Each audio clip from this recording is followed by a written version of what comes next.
Assalamualaikum warahmatullahi wabarakatuh. Pada sesi satu ini Anda akan diajak untuk mempelajari tentang ketuhanan yang Maha Esa dan ketuhanan. Topik ini dibagi menjadi dua bagian. Pada bagian pertama membahas tentang keimanan dan ketakwaan, dan pada bagian kedua membahas tentang filsafat ketuhanan. Keimanan dan ketakwaan. Iman itu merupakan asas yang menentukan ragam kepribadian manusia. Selama ini orang memahami bahwa iman itu artinya kepercayaan atau sikap batin sesuai rukun iman yang 6, yaitu mempercayai adanya Allah, malaikat, rasul-rasul Allah, kitab-kitabnya, hari akhir, dan takdir baik atau buruk.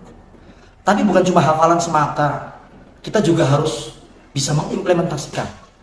Artinya pengertian tersebut jika digandingkan dengan hadis Nabi Muhammad, aqdun bil qalbi wa iqrarun bil lisan wa amalun bil arkan, maka pengertiannya akan lebih operasional. Jika didefinisikan bahwa iman adalah kepribadian yang mencerminkan suatu keterpaduan antara qalbu, ucapan, dan perilaku menurut ketentuan Allah yang disampaikan oleh malaikat kepada Nabi Muhammad SAW. Ada 3 aspek iman, yaitu pengetahuan, kemauan, dan kemampuan. Orang yang beriman kepada Allah, yang memiliki pengetahuan, kemampuan, dan kemauan untuk hidup dengan ajaran Al-Quran yang seperti dicontohkan oleh Rasulullah. Oleh karena itu, prasyarat untuk mencapai iman adalah memahami kandungan Al-Quran. Dengan demikian, strategi untuk menumbuh kembangkan keimanan kepada Allah adalah menumbuh kembangkan juga kegiatan belajar mengajar Al-Quran secara akademik. Tujuan belajar dan mengajar adalah bukan sekedar mampu membunyikan huruf-huruf Al-Quran, tapi melainkan sampai harus memahami makna yang terkandung di dalam Al-Quran. Untuk itu, belajar dan mengajar Al-Quran harus dilakukan secara terjadwal dan berkelanjutan. Belajar Al-Quran tidak hanya di waktu kecil, namun harus berkelanjutan sampai ajal. Filsafat ketuhanan membahas tentang ini, konsep yang ketuhanan yang Maha Esa itu menurut pemikiran manusia berbeda dengan konsep ketuhanan yang Maha Esa menurut ajaran Islam. Konsep ketuhanan menurut pemikiran manusia, baik deisme, panteisme, maupun eklektisme, itu tidak memberikan tempat bagi ajaran Allah dalam kehidupan. Dalam arti, ajaran Allah tidak fungsional. Paham panteisme meyakini Tuhan berperan, namun yang berperan adalah hanya zatnya saja, bukan ajaran. Sedangkan konsep ketuhanan dalam Islam justru intinya adalah konsep ketuhanan secara fungsional.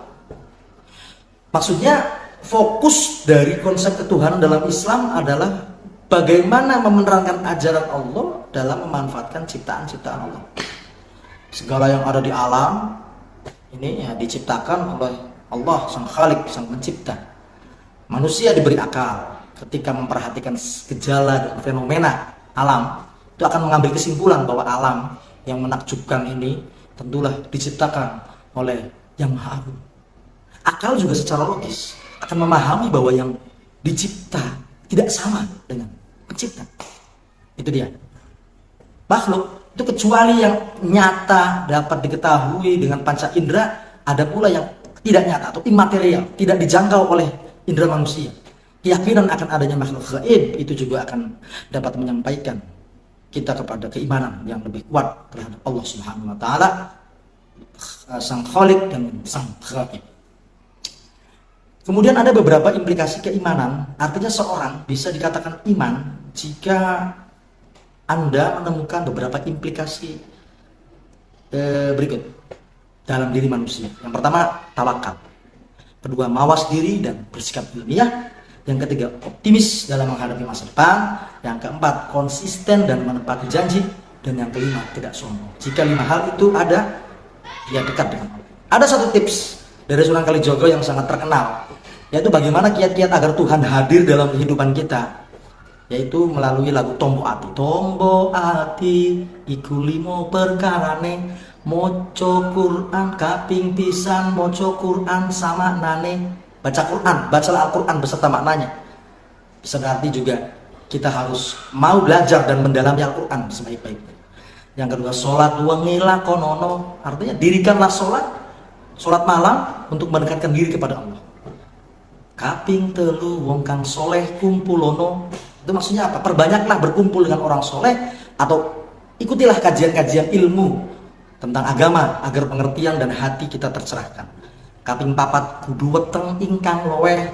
Artinya saat Anda ingin lebih dekat dengan Allah, maka puasa mengosongkan perut yang baik itu bisa melatih, karena sekaligus bisa merasakan bagaimana rasanya makhluk Allah yang dalam kondisi lemah dan tidak berdaya, agar dapat mengingatkan kembali kita bahwa kita hanyalah makhluk yang menunggu rezeki Allah semata.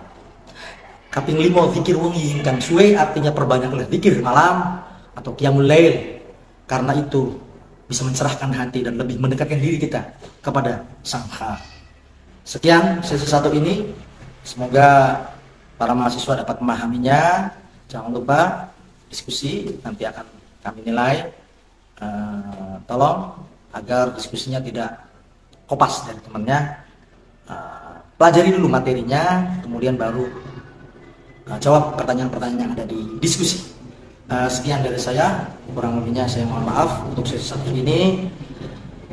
Wallahul muwaffiq ila aqwamit thoriq. Wassalamualaikum warahmatullahi wabarakatuh.